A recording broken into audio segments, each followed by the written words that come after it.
কোথা থেকে তুই কোথায় এলি, এমন তুই কোথায় পেলি, সত্যি করে বল। কে দিল ঘর এমন তোকে, মন্ত্রী হয়ে থাকলে দিদি করলি না তুই ঘর। এই মেয়েটা কোথায় ছিলি, লড়াই করে পাহাড় ভেঙে নদী থেকে সাগরে এলি, প্রতিবাদের ঝড় তুলে তুই প্রিয় জননেত্রী হলি।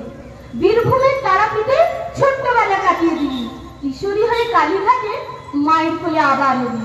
সত্যি তুই মায়ের মেয়ে, চিরকালই মায়ের ছিলি।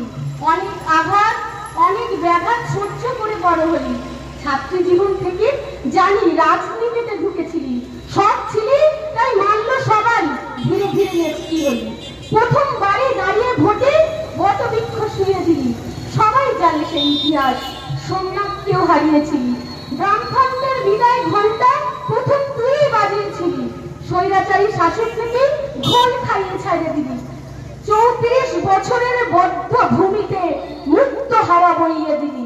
2011-তে বাংলায় তুই ক্ষমতায় এলি।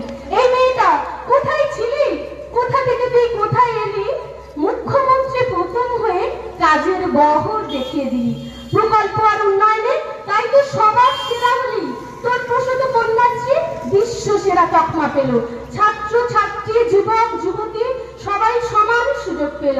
বৃদ্ধ বৃদ্ধা সবাই মিলে বার্ধক্য ভাতা তুলতে লাগলো। সব কিছুকেই বদলে দিলি, শুধু বদলালি না তুই। তোর পরনে তোর নীল পেরে ওই সুতির শাড়ি হাওয়াই চটি সই। তাই তো তোরে কই, এই মেয়েটা কোথায় ছিলি, কত গান খেলি, মান হারালি, কুৎসার প্রবঞ্চনার শিকার হলি, তবু কর্মযজ্ঞে বিরাম পেলি না। মানুষ সেবায় জীবনটা তোর বিলিয়ে দিলি, হতাশ হলি না। সত্যি করে বলতো দিদি, এত বড় মন তুই কোথায় পেলি, কোথা থেকে তুই কোথায় এলি ভাবতে পারি না। তুই সৎ ছিলি, সত্য ছিলি, নির্ভীক নির্ভেজা ছিলি, মানবতার প্রতীক ছিলি। সবাই তোকে চেয়েছিল, তাই আমরা এখন মানুষ তোকে চাই। আমি ভাবতে পারি না, তাই তো বলি, কোথায় ছিলি কোথায় এলি, কে পাঠালো তোকে, কে দিল তোকে মনটা এমন উদার করে এঁকে, কে দিল তোকে মনটা এমন উদার করে এঁকে। জয় হিন্দ, বন্দে মাতরম, তৃণমূল কংগ্রেস জিন্দাবাদ, মামাটি মানুষ জিন্দাবাদ, মমতা বন্দ্যোপাধ্যায় জিন্দাবাদ। আমাদের এখানে পৌরসভার চেয়ারম্যান সাহেবের সবার প্রিয় দাদা উত্তম কুণ্ডু জিন্দাবাদ।